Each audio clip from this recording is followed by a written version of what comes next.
All right, today we're diving into Ethereum's next huge upgrade. It's called Pectra. And while it's got a ton of improvements, there's one feature in particular that's basically a critical defense shield for the whole network. So let me ask you this.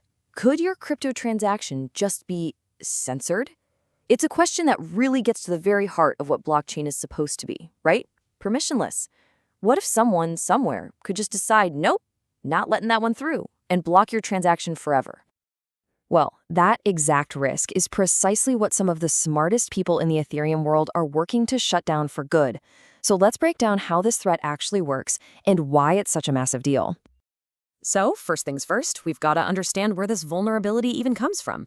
I mean, how could censorship possibly happen on a decentralized network? Okay, so here's the thing. In Ethereum's proof-of-stake system, you've got these two main players, proposers, who get chosen to put forward the next block, and then these specialized groups called block builders, who actually put all the transactions together into that block. Now, the key is that the builders have the power to pick and choose what goes in. So if just a handful of these builders get too powerful, they could be pressured, or they could just decide on their own to ignore certain transactions. And just like that, the whole permissionless idea kind of goes out the window. And yeah, this really boils it down to the basics. You send a transaction, but a powerful builder just leaves it out, and they can do it again and again and again. Your transaction is just floating out there, effectively censored. It is a major, major loophole. So how do you fix that? Well, you don't just put a Band-Aid on it. You introduce a whole new fundamental right for transactions. Let's get into how Ethereum is planning to do this with something called EIP 7547, or as it's better known, inclusion lists.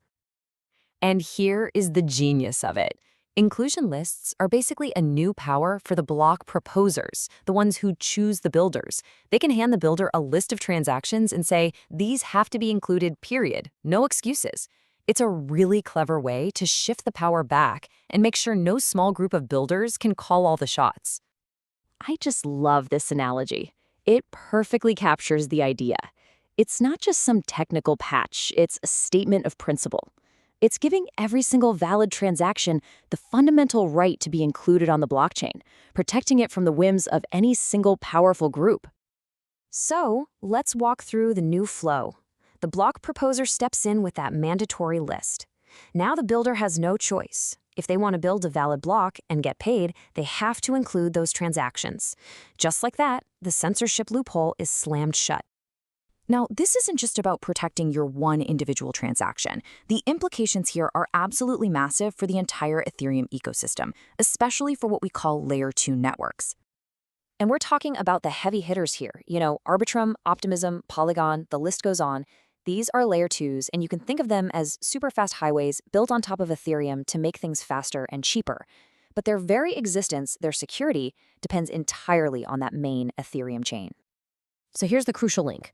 For a Layer 2 to actually be secure, it has to regularly post big batches of its data back down to the main Ethereum chain, the Layer 1. That's how it piggybacks on Ethereum's incredible security.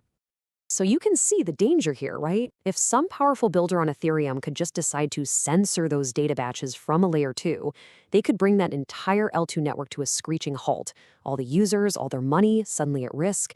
EIP 7547 basically acts as a permanent, unblockable doorway, guaranteeing these L2s can always phone home to their source of security. It's a true economic lifeline. Okay, so it's a brilliant technical solution, we get it. But what's the bottom line here? Why should an investor pay attention to any of this?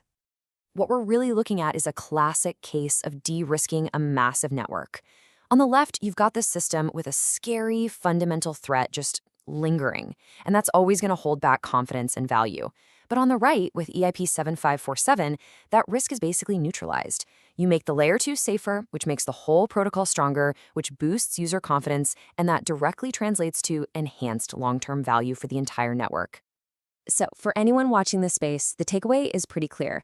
Getting EIP 7547 in place is a deeply bullish signal. First off, it gets rid of a huge systemic risk. Second, it makes the network tougher, more ready for global scale action. Third, it doubles down on decentralization, and that's the secret sauce that brings in serious long-term investors. And finally, it just screams confidence, showing that Ethereum is actively building for a secure future. At the end of the day, it's upgrades like this that separate the real contenders from everybody else. By tackling these thorny, complex risks head-on, Ethereum isn't just keeping its lead, it's cementing its place as the foundational layer where the future of decentralized everything is going to be built. And that leaves us with a pretty fascinating final question. Every single time a fundamental risk like this gets eliminated, it opens the door for new ideas and new applications that we probably can't even imagine today. So with the threat of censorship finally off the table, what do you think comes next?